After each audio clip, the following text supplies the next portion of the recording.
Welcome to the Dawg Chug. Roger, Ed, Ross, we're all here. How's it going? I'm so glad that wasn't a Smirnoff Ice. It's nice to see all you guys again. I've been missing you. Ooh, that was if anyone watched Barking Browns, the last 15 minutes I was like in a coma. I was just kind of like, that had to be really embarrassing. I skimmed through it because it's baseball season and I don't watch football podcasts during baseball season, but I had to see some of that and I did fast forward through the episode and I did catch some of it. Yeah, those look bad. That was bad news.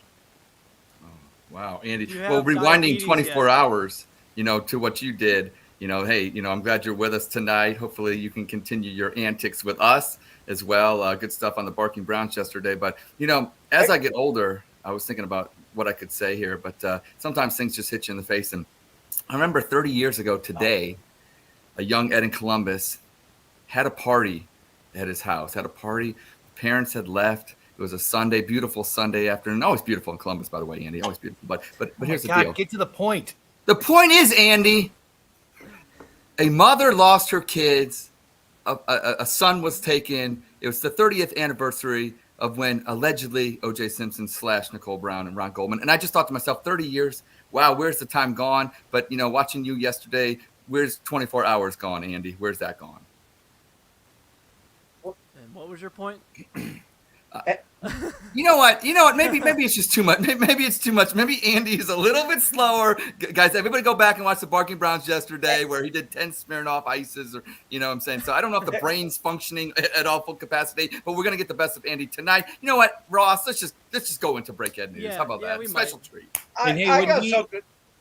Sorry, Go when ahead. we put the show on YouTube, let's make sure we edit that last minute off. That I don't know what that was about. Roger. I have to bring something up as a Chug video that I watched. And a couple things. The mug, I'm still freaking out about it. I had some nightmares. The second thing is, how much did you pay for that beer again? How much did I pay for what beer? The beer, the beer CYBER-CHUG for the beer. cyber beer in your video. I didn't pay for it. It was a Christmas gift. But how much was the value of It retails for $150. Now, whoever did get that, what I have here is a Natty Daddy from the first year of Dawg Chug, unopened from the first year. And you could go back and see that I did not drink it during that episode. And that's that's $125 right there out the door. So whoever, you could do a chug with that. So whoever got this Christmas, they can get that for you. I'll wrap it up for you. He could drink that in the back of a 1970 Chevy 1500. All right. And then the other thing was your truck or whatever that you drive around in. The big in the video that I wanted to The orange sand. you're pretty popular. I mean, it's something. I don't know if popular is the word based on the majority of the comments. Yeah, people like talking about it, so that's cool. I love it, man, and it's pretty cool. Henry can't wait to ride in it, so we'll be over. Hell yeah. All right, Ed, you were going to do Break Ed News, my favorite part. Hopefully this will make a little more sense. And this is Ed in Columbus with your Dawg Chug. Breakhead News. Browns wide receiver Amari Cooper is holding out of minicamp. Asked if this might hurt team chemistry, offensive coordinator Ken Dorsey said Deshaun will be hurt and Winston throws the ball to the other team, so not really. A streaker at the Guardians-Reds game was in a Hamilton County court today. The judge sentenced him to 5 days of nothing but Skyline chili. The streaker said, "Can I just get tased again instead?" And finally, Cleveland legend Bernie Kosar is suing a podcast company due to a bet he placed while working there that got him fired from the Browns. Hey, Bern, I guess you won't need as many cups of Kosar coffee since you ain't got no job, bro. Bet. And this is Ed in Columbus with your Dawg Chug Breakhead News. I actually laughed at those. Yeah, good job, Ed. Good job. Yeah, I kind of, when I was reading the burn stuff, I'm not going to lie. Like, I kind of slowed down a minute because, like I said, sensitive issue going on. Anytime, a former Browns legend is suing, we know some of those people over at the company they're talking about. And, hopefully they can get that settled because, like I said, it is kind of personal. And, you got to make jokes, though. So people out there, I didn't name your company. I love you guys all, and it's all in good fun. And Bernie, we love you too. Come on, the Dawg Chug, and hopefully they get it settled there. But, hey, Cleveland on Cleveland fighting. You guys, I'm telling you, that's why Cleveland Browns is the best fan base. You got, not only do your podcast people fight with your former players, sue in court battles, Angry Ken. You guys should read that deposition. It's kind of funny, too, by the way. So, good stuff in Cleveland. Nice. Do you have a summary of some of the more interesting parts of the deposition for? Well, here's the deal. Okay, so it stems from Bernie Kosar worked for this company, and he placed a bet when it became legal in Ohio. It was on December 31st, 2022. It goes betting January 1st. So he placed this as this bet. Well, unfortunately, the rules of his employment with the Cleveland Browns state and the NFL state that you can't have anybody that's a associate or whatever working with the team placing bets. The NFL they frown upon that, and Bernie lost employment, I believe, with the Cleveland Browns. But wasn't the bet that he placed was actually like a bit or a part of? It wasn't like it wasn't like Bernie's at home gambling. It was part of a bit that he did, or a show, or some kind of donation. It was something where Bernie was just being Bernie and giving. You know what I mean? And like. Yeah, I'm Bernie, I'll do it. You know what I mean? It wasn't like Bernie's at home a fucking gambling degenerate, and I think Bernie got screwed in that. I think, to play Roger Cossack, CNN legal analyst right now, I think the problem lies in the fact that I think both had good intentions going in. I think the problem is, though, when you lose your employment from the Cleveland Browns, which is an unintended consequences, I think, of two parties that had good intentions to your point. But once Bernie lost employment, the only thing that Bernie can do right now is, because that is such a lucrative position and making money moving forward, you know what I'm saying? I feel that maybe his employment with his former podcast company or something, they're saying that he put up the money. He's saying it was, them making him do it for legalities. But I think that's where lies the problem. And I think it's just a sad situation for everybody involved. Hopefully they'll come to a solution. But, hey, man, I mean, the NFL's got rules, and they're going to ding you. They're going to ding you. Why would it be the podcast's fault? I don't understand that. Well, because he's claiming, because he worked for, there's stipulations in the contract basically said Bernie does podcast for said company, but also he does 2 appearances as well for said company a quarter or whatever, and they got to agree upon it. Well, one of the things that they went to was that December 31st, New Year's Eve night, where they did played that charity bet, as you want to say, but you know what I'm saying? And that's what he's claiming, that he's did it contractually. He's, a person working for that company. So he feels that his actions through that company shouldn't have been reasons for termination. Well, once you can't fight the NFL and the Cleveland Browns anymore, then, he went after said company and stating that, it wasn't my wish or my will, that, it was more of a company bet, not my bet. So why am I getting punished? You know what I'm saying? So, I think it's just helping himself move forward in that standpoint. But unfortunately, I think the laws are the laws, and I don't know. But here's another interesting thing about this, Andy. Interesting thing. In the deposition, there's a person, I won't say anybody's name because, like I said, I don't even want to say the company's name, but Angry Ken, as he's referred to, Angry Ken. And there was supposedly a incident where Bernie was verbally abused by Angry Ken. And also, it's alleged, because these are all alleged court documents filed, that Angry Ken challenged Bernie to some set of more than a verbal altercation, more of a fisticuffs kind of way. So that was said. So read it. It's 11 pages. Channel 19 guy, Alex Spaulding. I don't know. I'm sorry if I butchered your name.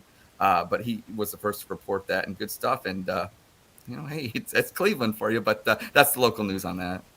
We all, do this podcast, and we love doing this. But this is kind of like our fun little side gig, right? We all have main jobs, what I'm trying to get at. And obviously Bernie's main job was being associated with Cleveland Browns, I guess. Right. If you guys said, hey, we're going to do this bit, we're all going to smoke up. And like, if my job said, hey, if you smoke up, you're going to get fired.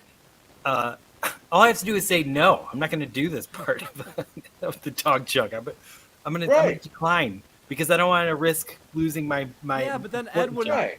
But if Ed doesn't think you're cool, does life matter? I mean, Ross makes some valid points here. I'm just saying. I think Bernie's floating down the wrong path here. I Well, think that's the it's thing. Like, I don't want to go against a legend. I mean, let's be real. Bernie's won us more games than these fellas over at the podcast company, which I happen to love. I love those guys over there. But I'm just saying, if you're going to take the public opinion, I think, people, because I've already seen some comments saying, hey, just like people would make fun of us and call us douchebags and whatever, because that's what people do. That's what people hate. And they're going to take Bernie's side. I mean, well, I love Bernie. I got a cousin that went to college with Bernie. My cousin Bill Salem. He went to the University of Michigan first. He went to graduate school before he became a lawyer. He went to Boston College and then the University of Miami. He played basketball, intramural basketball with Bernie Kosar. He said Bernie Kosar was a punk. I don't know. That's what he said. well, maybe Bernie's not coming on the Dawg Chug. They got into it.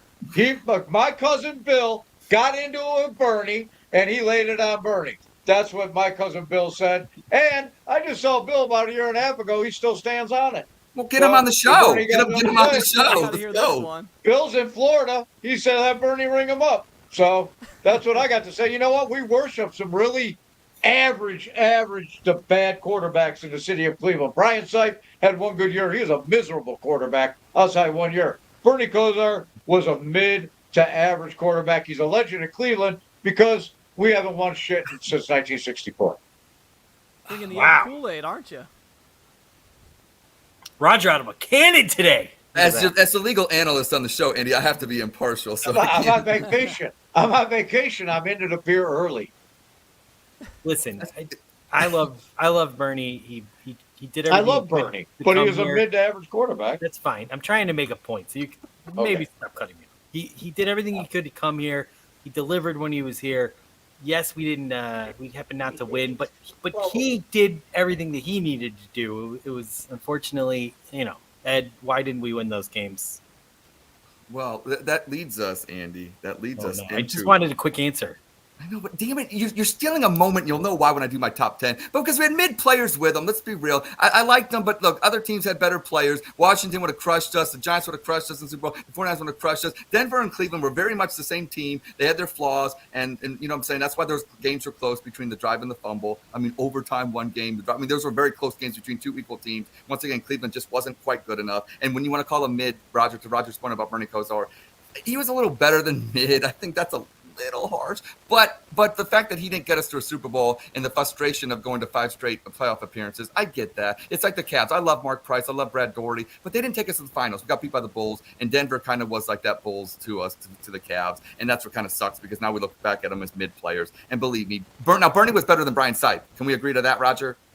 I can agree to that. Okay. I once said to Bernie on Twitter, I was like, hey, my cousin Bill Salem said, what's up? And Bernie hasn't said anything to me since, so. Okay. I'm just saying. Why don't we move it along? I think we got a top 10 that we want to present for you guys. That's right. This is the top 10 Cleveland celebrities to invite to a softball game. Number 10, and this is what led into it, Andy, but you just had to keep going. You needed an answer then. Number 10, Ernest Biner. He can't fumble, that son of a bitch, but he might have to play DH only. You can't trust him. Number 9, Johnny Manziel. Win or lose, we booze. Fucking legend, and fuck Mike Pettin. Number 8, Holly Strano. Hey guys, she'll give you weather updates and probably booze with Johnny. I'd get liquored up with Holly. Number 7, LeBron James. He might leave during the game, so just tell him that the game's in Miami or LA. Then stay. Wow. Number 6, Brook Park Mayor, whoever the hell that is, the Brook Park Browns are coming, so you might as well have that celebrity there. Brook Park Browns. There's been a coin. A mayor of Brook Park's been a coin for 75 years. Flip it. Mayor Number coin. 5, Steve Harvey. He knows how to handle feuds if shit breaks out.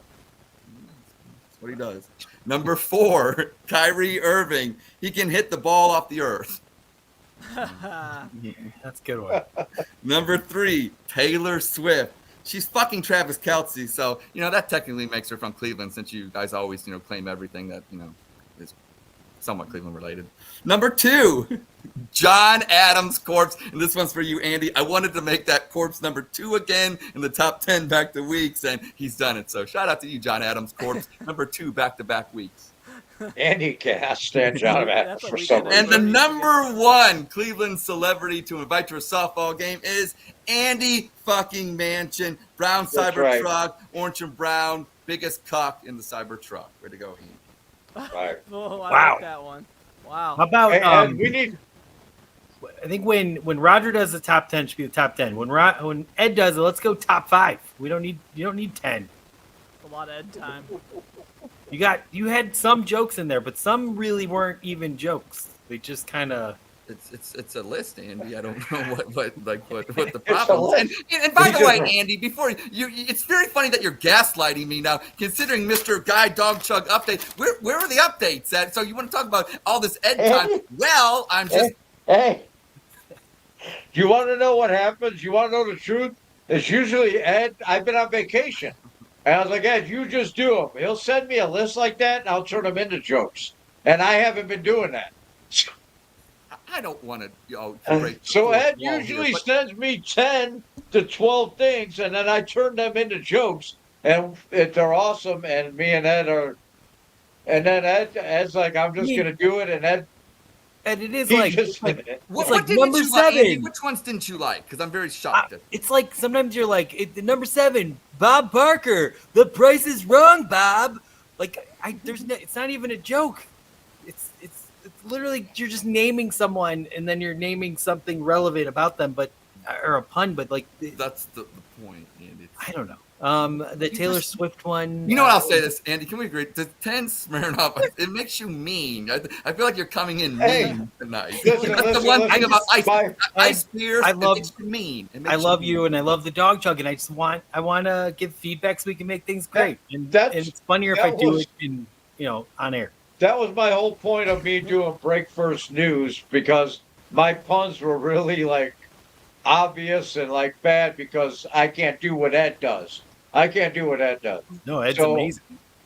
Right. Ross. When he does a Ross, break you news, put the it's sides amazing. together. Ross, So- was my top 10 any more worse than they usually are tonight? No, Was it it's on par? No, not Was it pretty usually. much on typical par? Ed top 10. That's why it's an Ed top 10. It's not Yeah. like Well, your there you top go, 10. Andy. So I don't think if you hated my top 10 this week, Hey. why the hell didn't you hate it last week? That's I've my- made comments that some of these are, actually jokes before. Listen, if anyone wants to give feedback, if Ed's Please killing do. it, I'm wrong. Please let Yeah, us know. please If do. you think I'm right, I mean, Hey, bring it. listen, I'm the expert. I was a stay-at-home son for like 3 years, where I just slept on my mom's couch and I watched reruns of David Letterman in top 10. So I'm the expert, and come regular season, I'll be back in the saddle doing them. But Ed is doing top 10s until then. Ed's got them. All right. Well, Roger, you're the expert. gotta so do Yeah, top well, so 10 you, weigh yeah, in. yeah, weigh in, Roger. Weigh in on I'll this. get next week. I'll do next week, and then maybe Yeah. I'll get Was it affirmative. bad tonight, Roger? Because Oh. Andy is going relentlessly after me right now. No, I'm making a point, and you're attacking my point. So now we're going back and so you forth. always you're turn it around. I got, they get emotional, Ed. They get a little emotional. They do. That's fair. I don't know. Andy So- might just so have type Ross 2 is gonna do diabetes, next so week. he's kind of angry Yeah, right now. I did get diabetes. I just got diagnosed. It's really sad. So Yeah, sorry What if I'm a time is little it? mean. 10:22. We got a Okay, great we got a guest great sitting in guy, the green room that I can't wait to bring out. I'm wearing a shirt that's autographed by him. Let me close down this. I did 7 minutes on we don't need fucking cricket in the United States, but I'm going to save that. I got a signed shirt. It's probably one of only signed shirts. Our guest, the first time I listened to any Browns podcast, was our guest, and to just come to be that I knew his dad, and on Twitter I mentioned Goodwald Avenue and Rick, and I told the story before, but if you haven't watched Dawg Chug, and he's like, hey, my grandma lived on Goodwald, and bingo, we knew each other, and ever since then I used to write and send messages and bother those guys at the danger zone, and they gave me a T-shirt to leave them alone. And that's my introduction to Dick Stark. He's a football coach out in Garrettsville, and he's the man. Sits at the goalpost. You see him in dog pound. There it is. Welcome to the Dawg Chug, Nick. Rick. Good Rick. evening, gentlemen. How are Rick. you this evening? We are Good. great. It's good to have You you. can call me Rich, Dick, Rick. It doesn't matter. I've been called worse by better. So let's have at it, gentlemen. All This is right. our third time on, though, isn't it? Second or third? Third. Second or third, I'm Third not time. sure. Third What time. are Third time. what are you drinking there tonight? So today, because it's summertime, I've got some Line and Kugel summer shandy. Mine Got to can- keep it Oh, light okay. during the week. I'm kind of picky about my daytime beers, even though it's evening. I had these on standby, and I'm like, well, I can't go on Dawg Chug without some beers. So Nice. I appreciate that. If you want to go light, Really they have this appreciate it. great beer called Smirnoff Ice. They're awesome. Yeah, it makes you mean, I hear. It makes you mean. I've seen the repercussions of that decision, and I choose not to. It's probably a good idea. Let's never do Lovely. that again. If I ever make a bet Never. with anyone and it involves me drinking Smirnoff Ices, please one of you two step in and I'll step remind in. me. Don't drink anything Feels ice. ugly. All the ice beers are heavy, man. Don't drink anything ice for any reason ever, unless you plan on getting twisted, like in a pretty bad way. I had to put Chris to bed after that. Putting your daughter to bed after you just chugged 10 Smirnoff Ice is not ideal. No, that would be ill-advised. Anyway, well, it's great to have you on. We're having one hell of a Guardian season. I know we lost today, but it's been phenomenal, consistently phenomenal. What are your thoughts? That we're extremely fortunate that I don't think anybody really seen the offense coming along as it has. Pitching's been a letdown, injuries across the board. You know what I mean? That hurts. But if the offense can keep it carrying, I mean, we're going to get some October baseball. Oh, that's going to be fun. Yeah, I can't wait. Looking forward to that. And my God, Stephen Kwan comes back from injury, doesn't even miss a beat, and has been as good as he's ever been. And I don't know, is it possible to appreciate how good he is? Do we give him enough respect? I don't know. Get an all-star appearance, and I think we could. You know what I mean? Like, he's had moments over the last couple of years where he looks really good, but then he kind of evens out throughout the rest of the season. You know, what's he hitting right now? Like 370 or something? Or I mean, his average is absurd right now. But it's mid-June. It's not April. That's a big difference. That too. Yeah, I mean, we're lucky, is what I'm telling you. Like, this is a things coming together at the same time, and it's paying out right now. Wow. I love him. I love so many players on this team. It's Kwan's a guy that's always adjusted. When Stephen Kwan came up, when he came up in 2022, and he's a leadoff hitter, and he had an April that no rookies ever had. And then some major league pitchers saw some tape on him, said, "Okay, rookie," and then he had a tough May, a little bit into June, and he started, and he's never skipped a beat then. Baseball is about adjustments, and Stephen Kwan can make adjustments. And that's what makes him the premier 5-tool baseball player that he is. He's going to get on base. He's been on base. What was the stat? I read a crazy stat today that he's got more games with 3 hits than he's got with no hits, or some crazy stat, man. Stephen Kwan. It's ridiculous. But I'm sorry, I interrupted. This ain't a baseball podcast. That was from Roberto, and he was pointing out, I'm excited. I think he had 8 3-hit games and 7. Yeah, I agree so much. Yeah, man. He's doing an awesome job. I mean, defensively, he's on top of it. And I didn't see him coming out at, I knew of him, but not a bunch. But I didn't see him coming out like he has. I mean, that was, I think, for most Guardians fans, that had to be a surprise altogether. I mean, it felt like as big of a surprise as when Jose Ramirez came out of seemingly nowhere and became, an MVP candidate every single season. Right. I'm not complaining. I'll take that shit. Right. He was a left fielder. Until line drive took what's his name out at third base, Uribe, and he took one in the nads, the line drive in the nuts, and that was in the end of his career. And Jose came out of left field. He didn't. So, and that's how the Indians / Guardians have done it since at least Chernoff and Antonetti have been here. And they're poised. They're going to be buyers. We're not even to Spit Chug yet. And it's probably going to be on there. If not, I'm going to be disappointed. But they're going to be buyers at the trade deadline. And let's get back to the guest. I'm gonna drink some beer and turn off my mic. Ed, do you have a question?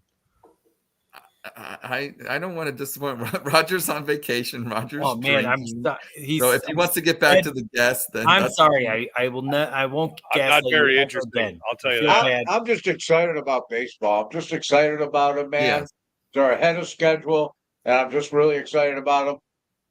I got breaking Yeah, news, no. Andy. I'm kind of sad. I just looked at my X right now, and unfortunately, the Cleveland Monsters lost to Hershey Bears 3-2 in overtime. So their dream of coming back, winning 4 straight, is over with. And then my dream, Andy, of having a joke where if the Cleveland Monsters would have beaten the Hershey Bears 4 in a row, I would have made a joke and said, "Did Hershey hire Hugh Jackson for the last 4 games?" And it would have been funny, but now I don't get that opportunity, and that's what I'm most sad about.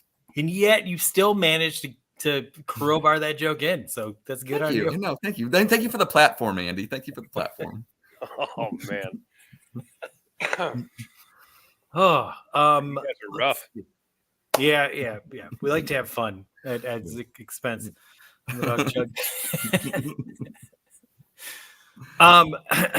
So I guess we started OTAs, mini camp, something like that. Which I don't technically care about. I don't pay any attention to that. It's I don't know. It's like for fans that are ignoring baseball, in my opinion. But do you have any thoughts about it? All right, I'll start real quick because this is I think the first year of my life of Browns fandom. Ooh. So where I'm not over analyzing Okay. every single thing that happens in training camp. This is so perfectly There said. you go. Man, I picked a perfect. You're going to be word. happier too. You're going to be Thank God. happier.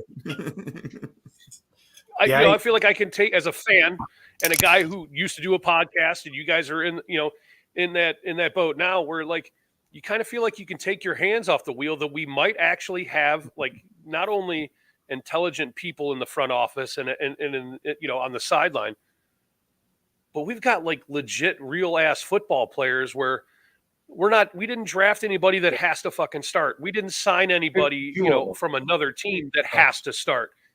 We're not trying to put all the fucking pieces together and have a goddamn panic attack in June about who's going to play, who's going to play one of the defensive tackle spots, who's going to be the other tackle, who's the backup tackle for, because inevitably somebody will get fucking hurt. I know Roger hates this, but the quarterback question, if he's healthy, if Deshaun Watson's healthy, the quarterback isn't a fucking question. Like the only thing I'm looking for, honestly, in all of the training camp shit is Nick Chubb news. That's all I care about. Nick Chubb news. Yeah. I agree with Watson. If he's healthy, he's not a question. Because I believe just an average quarterback with this football team and his talent can win. I mean, he would have to beat himself with the talent around him. Look at what Kevin Stefanski did with the 3 quarterbacks he's given last year. There is talent on this football team, and there's talent on his coaching staff, and there's talent in his front office. I agree with everything you said. I think the quarterback that is the number 1 quarterback is is Jimmy Haslam 100%, that he said, here, this is what we're doing, because he's the one with the checkbook. You know what I mean? Andrew Berry didn't make the decision to pay guaranteed money, and he didn't convince somebody to do it. No, but I'll tell you right now, I guarantee you Andrew Berry slid the fucking note across the table and was like, we can get him if we guarantee his contract. But I'm thinking, what I'm saying is, even with Jameis Winston, with this talent, with this roster, this is a good football team. That's what I'm saying is, you're 100% right. The talent on this team is ridiculous, man. From just up and down. The most intriguing part of all of it is the depth. There's actual depth, guys, like legitimate, real, absolute depth. Yep. And Absolutely.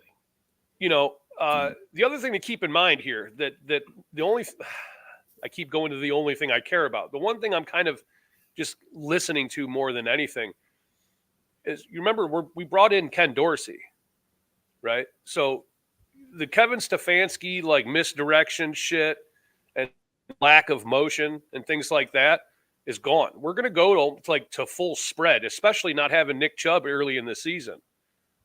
That's more leaning towards Watson's like strengths than anything. Yep. You know, and I think if you want Watson to be at his full potential, you don't try to put the square peg in the round hole and have him play action football all the time. Sure. You know, I mean, I like the dude straight up. Like, this is the first time I think in my life where I'm 100% behind like the decisions that have been made or going to be made in the short to near term future. You know, like I don't feel like I have to babysit the team, so I feel like I'm smarter when they inevitably fuck up and some dumb shit I said to some buddies drinking beer ends up being right or wrong most cases. But still, like, I'll feel like I have to like handle it all the time and like nudge it back on course. You know what I'm saying? Hell yeah, 100%. And I think your point is so well said. Like, you just don't feel like you have to. There isn't that big of a need to feel like you got to sit there and babysit and watch everything that they're saying, everything they're doing, because everything is kind of just operating as it should. I was I was on Barking Bronze yesterday, and I have not been like listening to a lot of the press conferences. I used to like sit there and analyze them like Chuck does the Guardians. Everyone knows Chuck's having a bad night. Everybody, pray for Chuck tonight. Pray for Chuck. Sorry. Hope you're okay, Chuck. I'm sure they'll win. What do we play Friday? Yeah, we have a day. Yeah, it's always bad. I have a day off. I know. And then we're off on Monday. We're off on Monday too, so a lot of days off. Oof. So anyway, I haven't been listening to a ton of press conferences, but I hear Deshaun Watson, Kevin Stefanski both spoke, so I'm like, I'm going to listen to those. And man, it was so hard just to get through them because I just didn't care. Their answers, they weren't saying anything, and inevitably there was no real reason to listen. But I love what they're doing. I'd rather focus my efforts on other things, and it's a good feeling. I totally what you said, that this is like the first season where you feel like you can do that and you're still being a good fan, I guess. Yeah, I could still be a normal fan like other people and other sports teams, or specifically football teams. Like, you know, I always see all these things come out on Twitter, like, oh, such and such fan is loyal, and you know, and all this other bullshit. And I'm like, you people have no idea. Like, we'll eat up news from a you know, like you said, a press conference where they always say nothing. They very rarely put anything of worth of any kind of value in the press conference. But we're analyzing, well, he kind of hesitated before he said this word, or you know, he didn't say so-and-so's name, and then we beat it to goddamn death until kickoff. I think that'll help us be slightly better fans, maybe a little less reactive when shit goes sideways, you know, or if it goes sideways, however it happens. We actually get to sit back and enjoy being Browns fans right now. It's not like we're going to, you know, I don't know. I'm not saying we're going to win the division and you know, run it to the Super Bowl, because I'm not setting myself up for disappointment, but we can actually enjoy like it for what it is and not have to like club each other and everyone we know with Browns information and like just lose our minds over the shit. You know, it's refreshing. It's nice. It's like, oh, this is what it's like to be a normal, civilized football fan. Yeah. It's great. Speaking of refreshing and nice, Andy, I see you have a Natter Day, I believe. Is that what you're drinking? It's Natter Day. I want to tell this to the audience out there, because this is Dawg Chug, so we should give out these tips and these stuff to our audience. I think it's in their wheelhouse. But here's the deal. Natter Day, great drink. Is it considered a beer, Andy? I don't even know what is it's considered. For funneling or bonging, really goes down smooth. Like I said, during Andy's draft party, I wasn't expecting. I thought I was going to just do a regular beer, be a regular guy. But Andy's like, no, I got these Natter Days. I'm like, okay. I had a Natter Day with him before, but funneling it or bonging it, however the term is, great down the palate, real refreshing, like Dick said about the Cleveland Browns being a fan. And I got a question. I really, Ross, I need Ross's opinion. I need Ross. Can we bring up Ross real quick? I got to ask him something.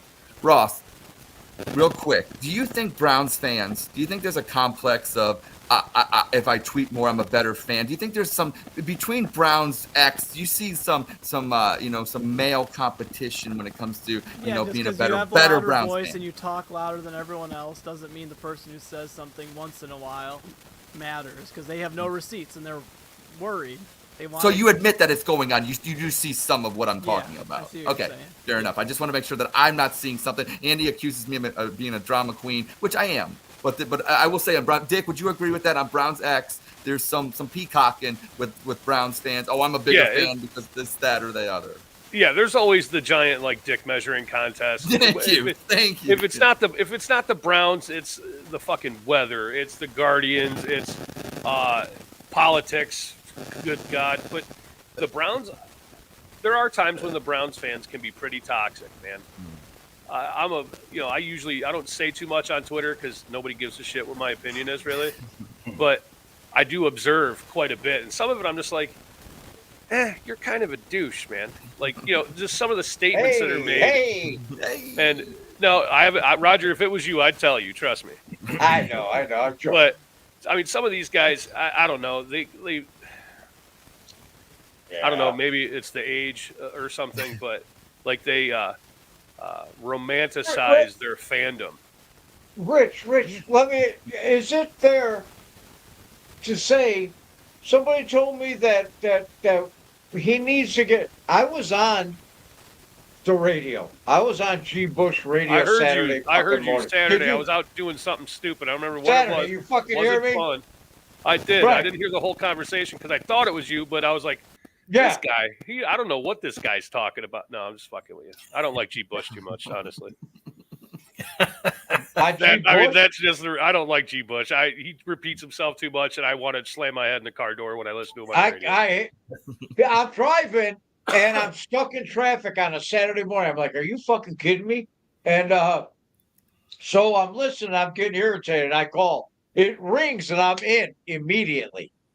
And he's saying that Deshaun Watson deserves the same amount of time that we gave Baker Mayfield 4 years. I said, Baker Mayfield's a first-round pick.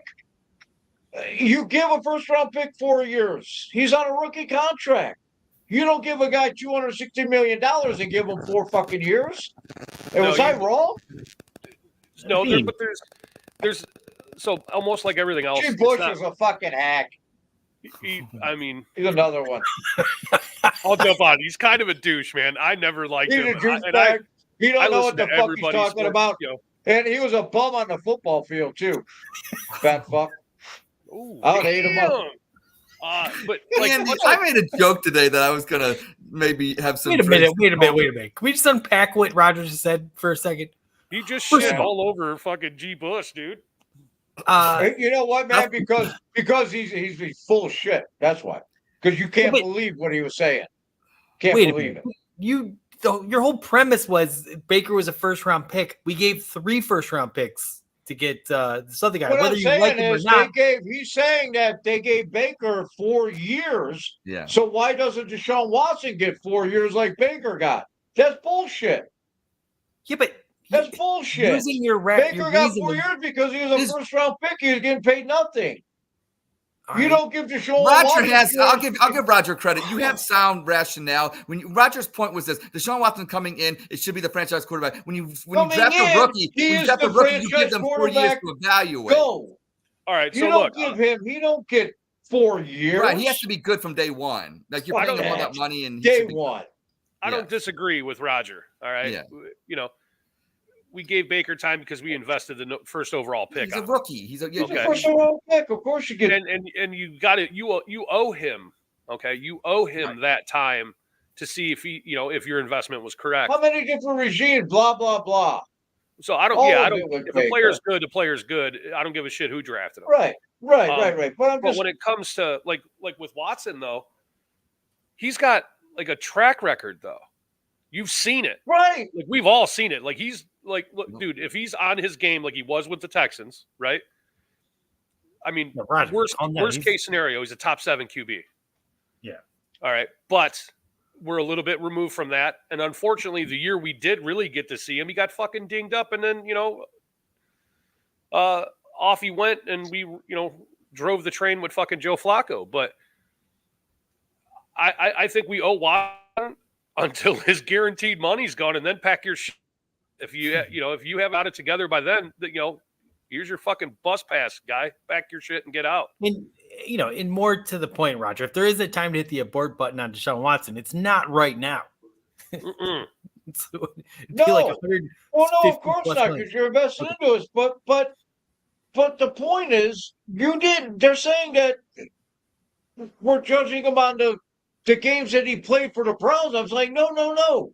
What the Browns did is they gave him money for what he did for the Texans, which you should never do. That's mistake number one. That's why I don't believe Andrew Berry and Paul DePodesta gave it to him. Because you're not giving him for the 11 games he played for the Browns. It's the 50 games that he played for the Texans that he was this, top 5 quarterback. Well, That's right, why, like if you go find a new job, they're paying you for what you learned at your previous job. That's not abnormal. Exactly. So I get the investment, right? So I think they owed Baker Mayfield the 4 years. They owe themselves the guaranteed money time frame with Deshaun Watson, because if not, days are numbered. I don't give a shit that Stefanski and Andrew Berry signed a contract. If Watson is healthy and he comes out and plays like dog shit, Jimmy Haslam will pay their fucking contract while they sit at home, and we'll be off on a fucking rebuild or making some absurd trade, for fucking Matt Stafford or some shit. You know what I mean? Like, if Watson doesn't work out, we're fucked anyway. So most of this is moot. On it, in the grand scheme of it. We'll get deep and we'll maybe win a game in the playoffs with crab legs and see what fucking happens from there. But the expectations should be tempered, because he's not fucking what we've seen in the past with Deshaun Watson. That's why we went. I'm going to tell you right now, that's why we went to the spread. Oh, yeah. Instead of forcing him under center and doing all the other shit, is because we have to we have to put him in a position to succeed, because then the rest of us succeed at the same time. It's a no-brainer. You have to stretch this shit out as long as you can. I completely agree. You are a football coach, so you know way better than I. But the biggest move the Browns made this offseason was to bring in Ken Dorsey. And whether it'll work or not, I will find out. But that's what gives me the most encouragement. And isn't it like it's a desperation? They painted themselves in this corner. No, building a quarterback room. They upgraded their offensive coordinator with a guy that fits. Yeah.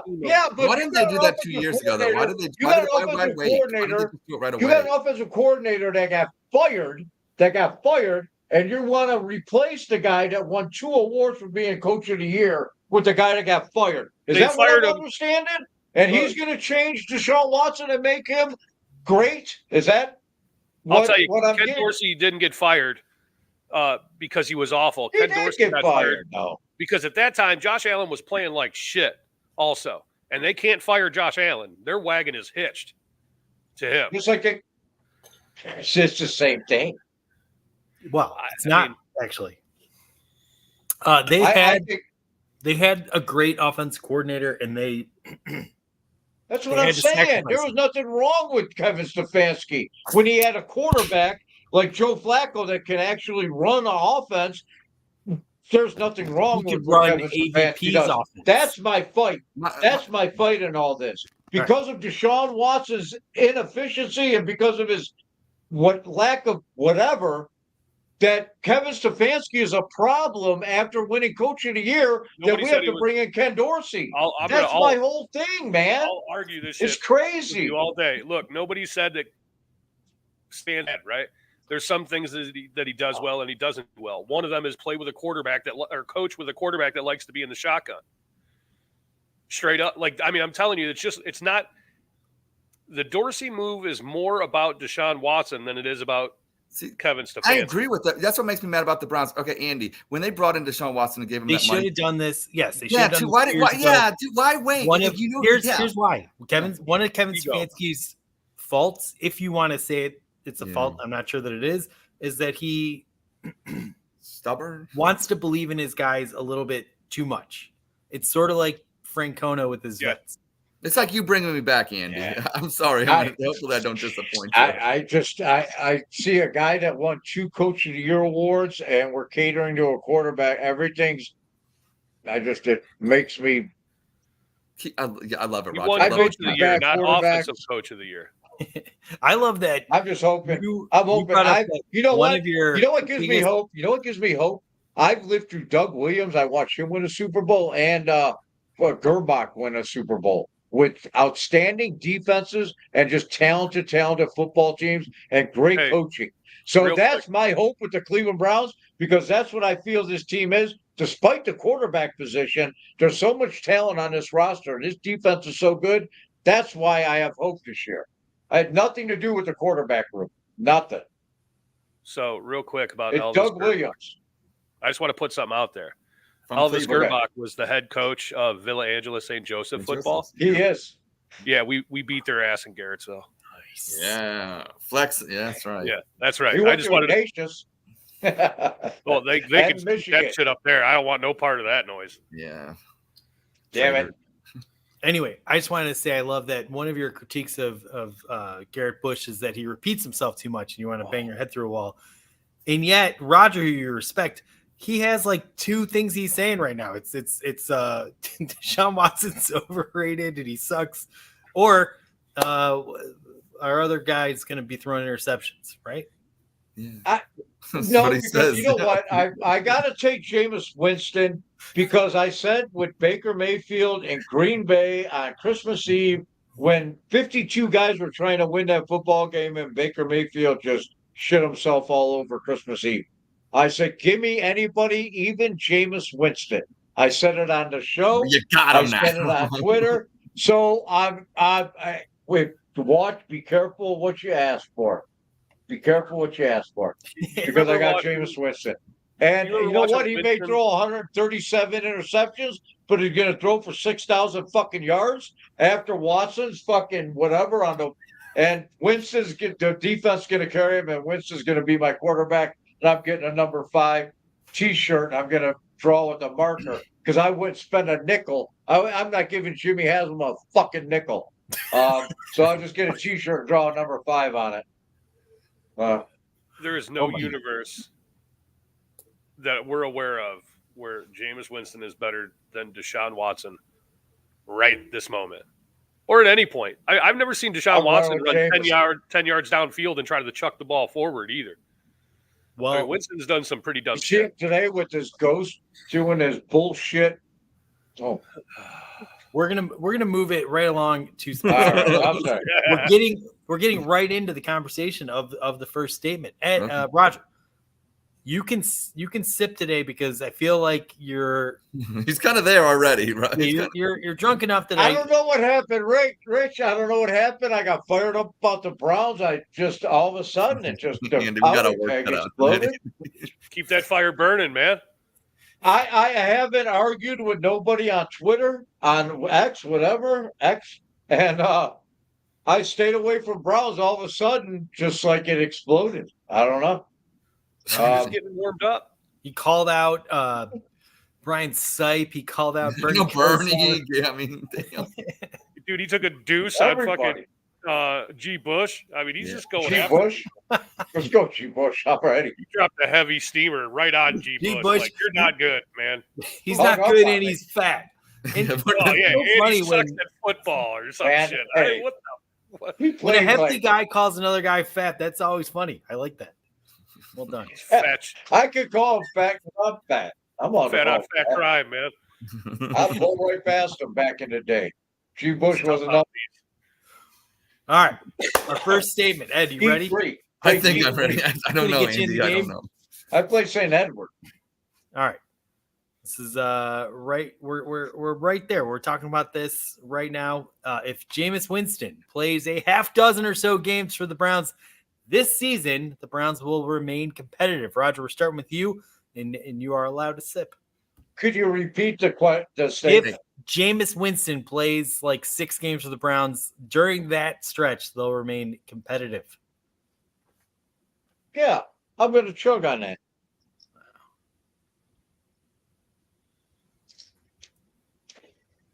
I'm going to chug on it because I think he's a serviceable quarterback. I make fun of him. I know he's going to throw a lot of more interceptions. He's at 99.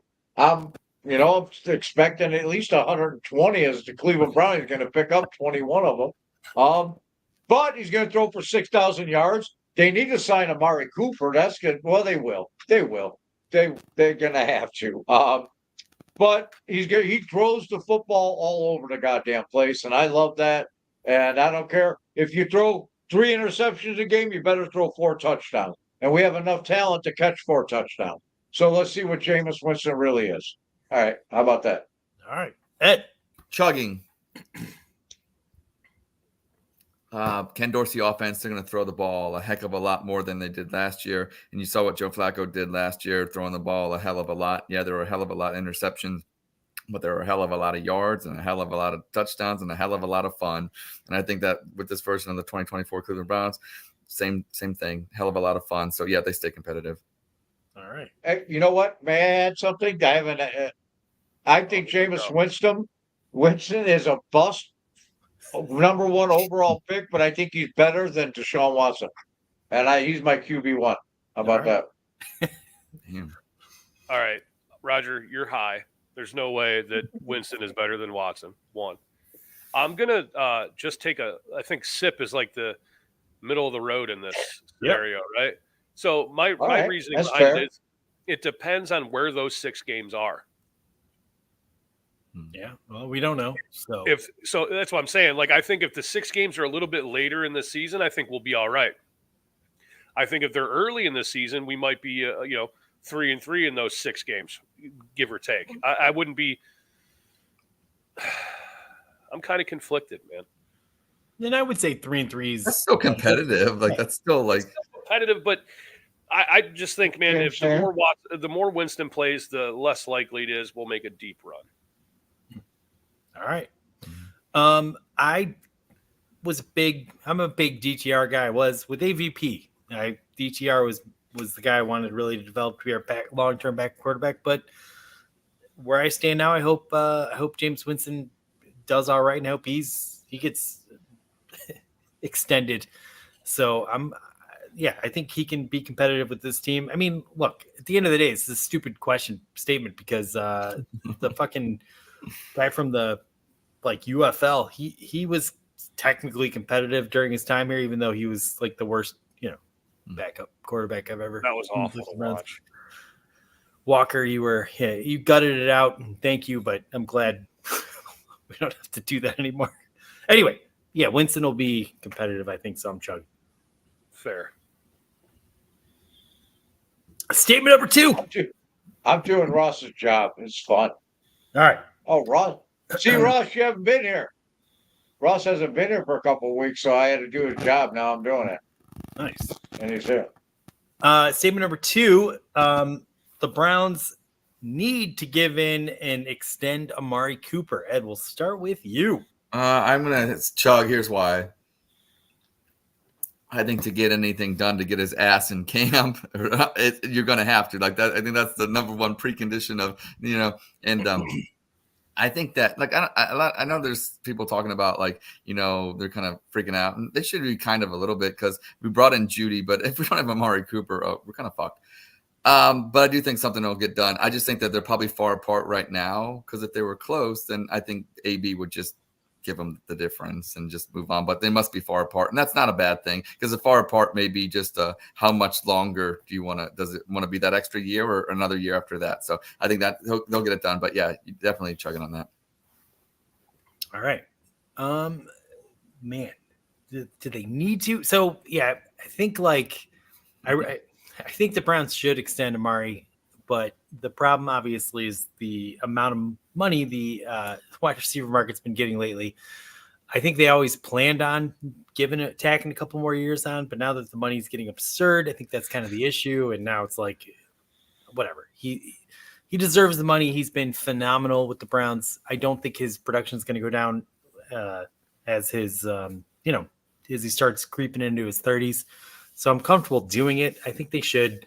We have a lot of potential at the wide receiver room, but none of it I feel confident about. So just figure it out. Go negotiate. Give them 2, maybe 3 more years, do the whole void years, where they like make it a 17-year deal and whatever, figure it out, extend him. But I don't think they absolutely like if he comes in and says, I demand to be paid, like a king, no, let him go. So I'm actually going to sip on this one, but I think they will come together and figure this out, and he'll be here a little bit longer than this upcoming year. So I am going to sip, but go Amari. So my thoughts on this are I'm going to chug. Nice.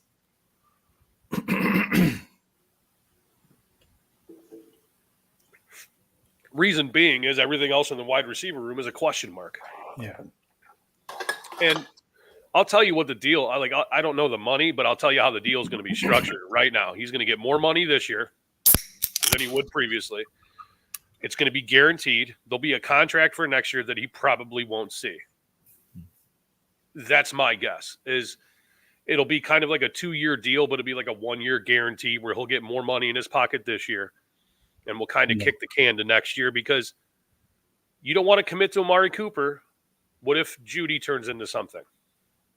What if, what's his name? Tillman, I do like a bunch. Yeah.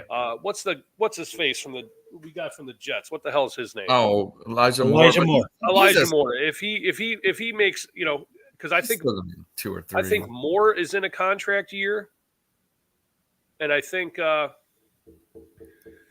was just Moore and Cooper actually, but Cooper's deal is just going to be they're going to give him a little bit more money this year and make some show some money for next season. He'll get his guaranteed money, and I think we may move on at the end of this year. It'd be my guess. But either way, they got to do it because there's nobody else that we for sure know is going to catch the ball. Yeah. All right, Roger. Well, I'm going to have to chug on it. There's only 2 people I trust when it comes to that, and it's DePodesta and Rich Stark. Whatever. It's not my money. It's give them. I trust the mathematicians that work underneath Andrew Berry and Paul DePodesta to find a suitable contract. Amari Cooper will be a Cleveland Brown. It's just a matter of how they're going to pack the money into whatever works for both of them. You know what I mean? The salary cap is a gentleman's agreement amongst owners in the NFL. And you know what I mean? It's hazy. And there's loopholes and whatnot, and they'll find them. It's June. If it was, September or August, or if it was August, you worry. If Amari Cooper's not in camp. So it's June. I don't care. You should be, where you should be? Amari Cooper should be at fucking baseball games watching baseball. Amari, I'm with you. He's at a baseball game, I hope. Fuck being out sweating, playing football in June. Go to a baseball game, Amari. There you go. How about that? All right. Ed. Did we start with you? I think we started, yeah. My apologies. That's fair enough. Hey, Chug, I've had enough beer. Statement number 3. You started. We'll go with this one. Okay. No, I can't. Okay. I'm gonna skip me. Okay. On this one, because it'd be a little bit unfair. But the Cyber-CHUG is a vehicle that only a douchebag would drive. Rich, we're gonna start with you. Fuck. Yeah, you're driving around Elon Musk's penis. That's a chug. Only because I've seen some terrible videos of some really awful shit happening to him. That's it. I don't, for me personally, don't think it's an awesome looking truck. It kind of looks contrary to a truck. I don't know. It's like a car that I drew when I was in 6th grade. Yeah. But that's it. That's all I have to say. That's my personal opinion. But hey, look, in fairness, I'm driving a Ford Taurus. You know what I mean? So I should just keep my mouth shut. Honestly, you come on the Dog Chug because you're gonna spit your opinions. I love it. Appreciate it. that's just my take on it. Even if I had the money, I'm not sure it'd be for me. Sure. That'll be the diplomatic way of putting it. Roger. Man. No, because I think it's cool. I think it's cool. I thought it was cool when I saw it when it was silver. I don't need it to be a truck. I don't need the guy driving it to need the truck. You know what I mean? So, like, no, man, I think the Cyber-Truck with the Browns wrap, you're like, I don't know, you're awesome. Even if it's not Andy, man, like guys at work, our service guys are all over the area. Our service guys don't work for Andy. They're in Aurora, they're up and down. They seen them. They seen it out. And I haven't told it. I didn't tell him until like I'd show somebody the video. Hey, did you see it? He's like, oh, I saw that thing. And I tell him I know Andy. No, he's not a douchebag. I love it. I can't wait to get Henry in it. The only thing that I'm pissed about, I'm not pissed. Just it hurts a little. Is my Dodge Caravan is no longer the official vehicle of the Dawg Chug. So that's the thing that kind of, but I understand because it's a Cyber-Truck. So, All right. but Hey. the owner is not a douchebag. No, not at all. Even if it wasn't Andy, I wouldn't think the owner was a douchebag. The statement isn't about me. It's about just it's a car that douchebag would drive. Maybe I'm the exception to the rule. That's why I felt safe saying what I said. It's not about you personally. You know what I mean? Like it's just. I love it. Yeah, shout out to we got some comment. Shout out to Antoine right there because before got to give you love, Andy. Got to give you love. All right, the wild of Cleveland. You were out in the wild, Andy. Your statement here so loaded, and with your demeanor tonight, like I said, I think that's fair enough. Ice got to your brain. It gets to, like I said, my wife's uncles. They drink. They're drinkers, and they drink that ice, and for days and days and days. It's like stay away. They're monsters. It'll turn you into a monster, Andy. But to your statement here, I need more evidence. I need to do homework. So here's what I'm gonna do, Roger. Andy, since you can be said douchebag here, is a Cyber-Truck the only vehicle you would drive, or would you drive another Elon Musk vehicle? Well, I had a Model 3 before I had the Cyber-Truck. So see, so you know what? I'm fucking chugging. Fuck it, Andy. Fuck it. Cyber-Truck, Cyber-Cuck, Andy. That's why I love you. You are a douchebag. I'm annoying, but I think douchebag fits you, though. I think you're a douche. You're one of the greatest douchers out there, and the Cyber-Truck is it's your ride, and you can douche it up in the orange and brown and be the center of the Muni. A lot of attention, which you deserve, sir. And hey, you know what? I think we lost Rick. Yeah. Well, maybe he. So I'm chugging, Andy. You're a douche. I love your truck, though, by the way. all right, thank you. Well, I gotta interject here and have my take on it. Yep. I'm gonna spit on it, not to be a kiss ass on Andy, because having just a regular Cyber-Truck, it's cool. You're driving a truck. It's potentially environmentally friendly, depending on how you're getting your energy and whatnot. So you're just being a good person to the environment. But if you wrap your car in Brown's orange with the stripe, you're definitely a douchebag. You want all the attention in the world. You might actually want more attention than Ed, which I never thought would be a thing. Yeah. It's officially a thing because the national news is talking about your truck. I've seen it on like random sports Twitter pages and stuff. So, yeah, sorry, Andy. I think you're officially more of an attention whore than Ed. All right. It took this long, but you're there. What do you? Maybe you need to go to Ed's school. See, I don't agree. I disagree. Hey, I come back, and Andy's more of a douche than I am. I am making the Dawg Chug great. He didn't say I'm more of a douche than you are. He said I'm as much of a douche as you are. He's kind of leaning that way. Ross, there was an election. Is he beating me? Okay, I didn't say douche as much as I was saying he might be Attention more of an whore. attention whore than you. That's Yeah. okay. Fair. There's As semantics. much. Yeah. Semantics. Hey, Semantics at play right now, Ross. I know where you're going. The audience knows where you're going, and we agree. Fire Ed. Thank you. All right.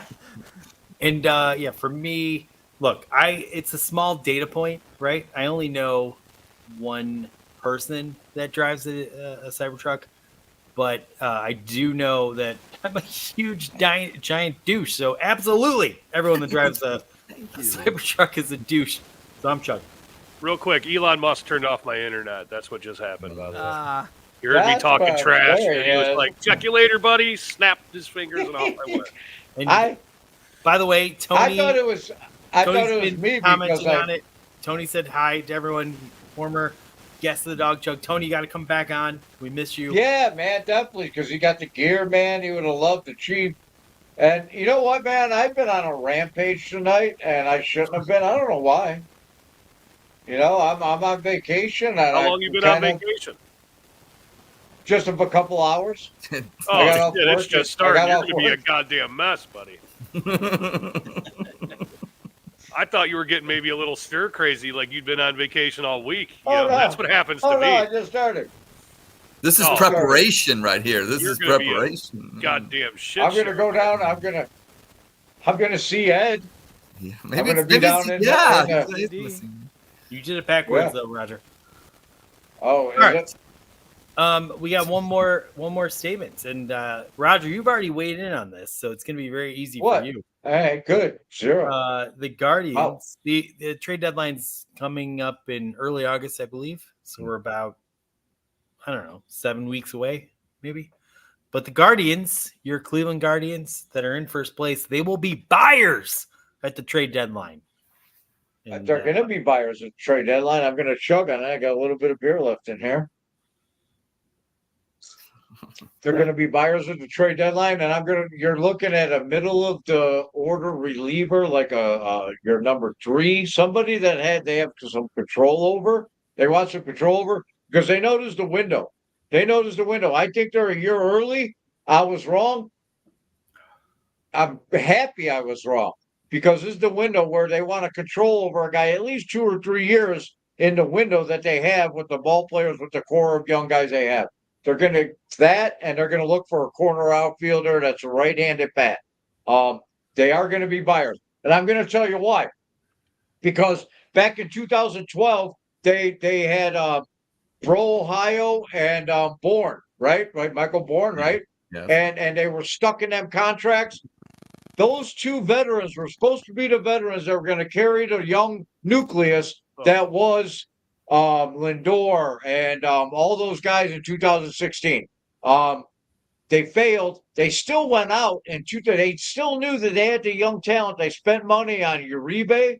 They had Marlon Byrd, who's suspended for PEDs. If you have Marlon Byrd in Chicago in 2016, we win the World Series. And then they went and got, of course, Andrew Miller at the trade deadline.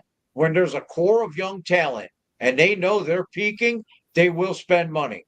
The Cleveland Guardians will spend money at the trade deadline. They're going to be buyers. I guarantee you. Ed, I'm chugging. I'm grabbing a beer. I'm chugging, and I don't really need to. I agree, we're in this thing, but Andy, I'm looking at the Dawg Chug logo, and it looks like it's coming towards me, and it reminds me of something. And a shameless plug. Shout out to my mom. Love my mom. Greatest person in the world. Hey, shout out to Ed's mom. I love my mom. But seeing that right now, I love Ed's mom too. Great movie, The First Omen. Check it out. Like I said, love the whole Omen series. My mom, we get into that. We talk about that. We talk about the devil, very spiritual stuff. It's evil. But I got this Dawg Chug thing going through me, just like The First Omen. And I just wanted to say, hey, guys, check that out. It's a good series. And the Guards are definitely buying at the trade deadline. wow. Okay. Wow. Thank you. So I'm both disturbed and scared. Thank you. I love my mom. how does it, wait? How'd you go from your mom to this question? I'm glad I'm not the even only to one the that's Great Omen. Where? I don't even understand. Andy, watch it back. It's magnificent. You should watch the show back over. You'll. Like what did Hugh Jackson said? Watch the tapes. You need to watch the tapes. How about instead of watching tapes, I just ask you a question and you just answer? You just well, I can't answer it in any shorter of a period than I just rambled on for, Andy, and I don't think the audience wants that. Is there an answer, or were you just rambling to the point? No, I love my mom. I love The Omen. I watched it. I saw the Dawg Chug thing going through me. Like the thing, if you watch the first Omen, you see the guy developing the picture, and you can tell that saw a logo that reminded you of your mom, and then it reminded me of The Omen. See, that the logo reminded me of The Omen, which I watched the movie. I called my mom the other day, and we talked about it for hours. So that's why. Wow. Thank you.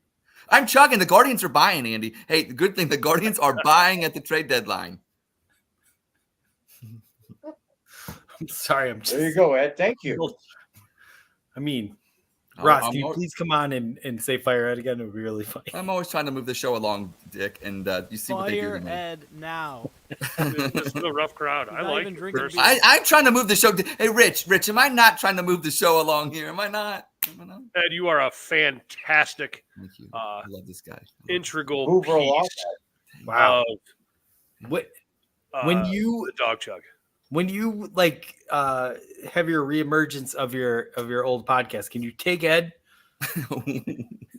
No, it'd be the way less danger zone. That's what it would be called if we brought Ed. He talks to his mom too much.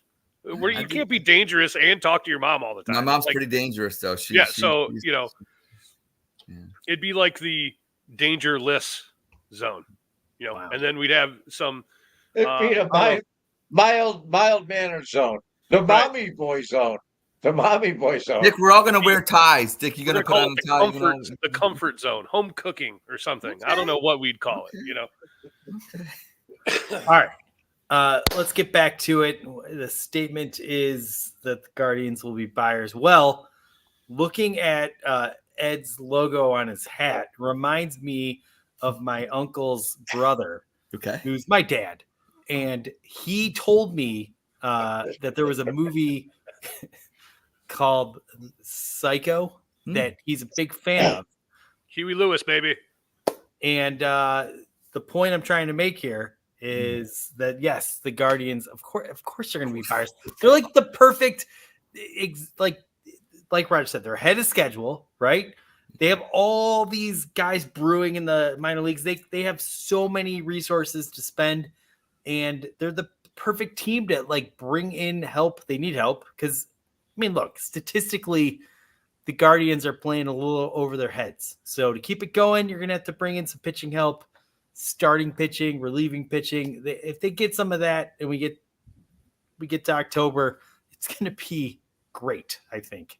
So I love what the Guardians are doing. And like Roger said, they're probably going to go for a piece that'll be here for a little bit more than, you're not going to rent a guy for half a season. I think they'll bring a guy that has a year or two left that'll be able to continue to help us in the window. So I love it. They're gonna pull all the right levers. Go Guards. Go Indians. That was a great answer, Andy. And I know what you were doing there in the beginning. I'll just want to state that The Omen is better than Psycho as a movie.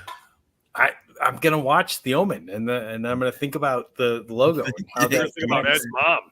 Yeah, hey now. In fact, I'm hanging out with your mom this weekend. Oh. Get John Adams' corpse in here. He can bang the drums. Oh, there'll be something. Darn it. That's the third time John Adams' corpse has fourth now, popped into the show. Rough crowd, man. Jesus. I'm also a chug on this because they have to. They absolutely have to, and it's not up for debate. It has to be a starting pitcher. Reliever-wise, we've been pretty goddamn good all year. Yeah. So do you? I mean, I'm not opposed to adding a piece, right? I don't. Right. If I'm going to give up, I would give up some of the 12 dozen middle infielders that we have to get maybe some starting pitching. I think Manzardo may be the only untouchable in the out of the whole group. I mean, I'd like a bat, but I don't think we're going to just shop the whole fucking farm system. I think we're going to get a starting pitcher and maybe a reliever. But I would almost be willing to bet a large sum of money on them bringing in a starter for sure. I think that's the number one priority right now. I would say. Right, Has number to one be. priority is Past starter. that- If not two starters, somebody. Carrasco, man. I don't know, man. I don't know how long Carrasco can hang in there. How long they can stay with That Carrasco. cookie ain't- crumbles, Yeah. Andy. The cookie It ain't crumbles. past 5 innings. I'll tell you that. Right. Like, Yeah. I love Cookie from when he Yeah. was here previously and all that, but Yeah. holy shit. Right. They burned like- the story out by keeping him this long. Because Watching- now we're turning at Carrasco. Watching Cookie kind of feels like watching the PJ Walker. Like he's gutting it out. yeah. and I Right, appreciate the right. effort, but I We want appreciate it, but you're still ass. an upgrade. Yes. Yeah. Yes. Anyway, all right. Well, I think that this has been a phenomenal episode of the Dawg Chug. I You had got fun. nicer at the end, Andy. I think as you get farther and farther away from that ice that you had yesterday, you're gonna get nicer. And I'm appreciating the Andy we're getting right now. All right. Well, I will make sure never to give you feedback again because you can't handle it. That's You're a not. li- See, you're a you little always bitch. say Fire you out. gaslight me. You gaslight me. That's what the kids Where's say. Roscoe? This is why. Hey, Rob. This is why you can't be part Tried of the to fire danger Ed. zone. You got to be It's part okay. of the danger I'm less zone. Ed School will help me though, Andy. We'll be all right. All right, we'll do Ed School. Yeah, hell yeah. Anyway, it's been a lot of fun. I hope you come back on again very soon. We love having you on. You're phenomenal, by the way. Like your takes Always. are so always good. great, You roll man. with the Dog Chug. You drink like I mean, you banter with Roger. It's when good in as we Rome, can get. man. Hell You yeah. know? Yeah, and we might have Anytime. a spot opening up soon. Ed might be leaving us. Maybe I don't know. Why do you Something- say that shit? If something Every other happens, day. What Every do you other if you get hit by a day. bus, if you get hit by a bus, we Should need I to- take out more life insurance, Andy? What's going on here? listen. Hey, if every you other get day taken you're out in by a the- bus. every other Let's just day say you're- the yeah, inevitable happens. Should we stick with 3 people or should we? No. replace I'm you? all for it. If Rich is your number one guy to replace me, it's an honor, Rich. Hopefully I die. I'm not looking to replace you. I'm just It's saying just- if the inevitable happens, Well, do we you kind of go put it with out it? there. What's your wishes? It would be a. Well, it every would be other a- day, Ed, you're like leaving and you're like leaving and you know, so I don't know. We gotta keep somebody in mind. You know? I'm volatile. I get it. I understand. It'd be All quite the task to fill Ed's shoes. I would do my best to just basically use analogies that don't make any sense in my stories. All right. All right. And fantastic job. I Let's- gotta, I just gotta Let's keep give it you real. a little, That's awesome. let's give you a little test. Can you Oh, God. quick on your feet? Can you make a pun that involves Taylor Swift? No, I hate Taylor Swift. Only Show- because the show's better already, Andy, without me. The I'll show's tell you better this right already. now. My wife and daughters love Taylor Swift. But my sister argued with me that Taylor Swift is more impactful to music now than Michael Jackson. And at that moment right there, and I'm not even a big Michael Jackson fan. At that moment right there, I was like, that's it. I'm done. I don't want any part of it. I I think hope her and Kelsey break up and she makes another awesome album for women to hate guys to, hooray. the argument Joe Taylor. is less the music, which obviously Michael Jackson's music is more important than Taylor Swift's music. I'm sorry to all the Swifties out there that I'm saying that, but I think the argument some people try to make is her ability to be the CEO of her product is pretty all-worthy. Honestly, like I'll give her credit, like as like the artist and the way she's handling her business, essentially, Yeah.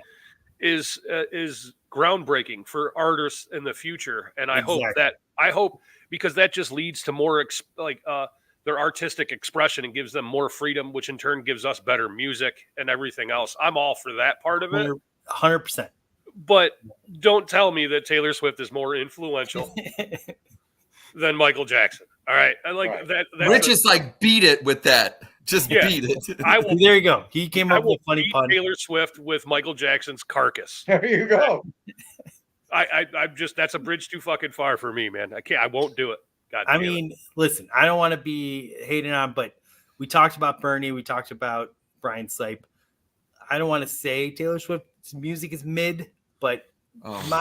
the reason I respect her is because of what an amazing CEO she is. Like she never, she has literally like destroyed the music industry and become the most successful, profitable artist that I've ever seen. It's unbelievable what she's accomplished, and I respect her for that. But 100%. the music is just like it's as good as every other I normal. love it. I love her. I think pop, dude. stick with Bubblegum the pop. bubblegum shit. You know, sometimes her new album, it's too artsy. Beyonce did the same thing. These artists, they get so big like Taylor and Beyonce, and they make these albums, and it's just too artsy. And put out the bubblegum bangers that we're listening to on Top 40 radio, and that's what we want to bob our heads to, Taylor. You're Please listening. go back to that. Well, we'll see what Taylor does. But she's rich, and she's doing her thing, and I'm jealous. Good for her. All right. Well, with that, this has been a phenomenal episode of the Dawg Chug. Thanks again. I've already heaped my praises. I'm pretty drunk. I Hope appreciate everyone's it, having a gentlemen. good night. Listen, the Guardians, let's have a amazing summer. Let's go. And let's not even fucking care about the Browns until like mid-August. How about that? I like I it. don't. I fucking like it. I man. don't. I don't give Enjoy a the shit day. about them at all. You can enjoy the ride, gentlemen. Enjoy the ride. Right. We might have to kill some chickens for the Guardians at some point during the year. We'll wait and see. Yep. But Yep. yeah, enjoy the ride of being a Browns fan where we don't have to freak out about everything. It's awesome. Exactly, man. It's not Love worried it. about draft picks and yeah. I might get a little crazy when we get a first round pick again. I might dive into that a little bit. Well, this upcoming April, yeah, we might be back on the board. We'll see what happens. Ed, I'm sorry that I pissed you off today. I love you. That goes without saying. But look, whatever. Just trying to make shit happen on the podcast. I'm sorry. Andy, I'll handle you anyway. I love it. Hey, just keep being you. And great show tonight. Hey, Dick, Rich, whatever Roger calls you. Wonderful. You were great tonight. Roger, you were great. You know what? I think what we might try to do, though, is I always am worried what I'm going to say on this show to get us banned, canceled, or, ostracized by the rest of, Browns X or, Cleveland media. But tonight, Roger pulled a Sherman and, the March to the Sea and just started burning shit along the way. Sorry, G. Bush. You know what? You got the Shenandoah Valley treatment tonight. Okay. I invited him on the show live on 92.3 too. I don't think he should watch this clip before. But then they hung up on me. So fuck them. Stand your ground. Eat shit, G. Bush. Eat shit, G. Bush. And with that, if you drink them, if you got them, drink them. Go Guardians. Dawg Chug outro record. Nice. All right, go Guardians. Let's go.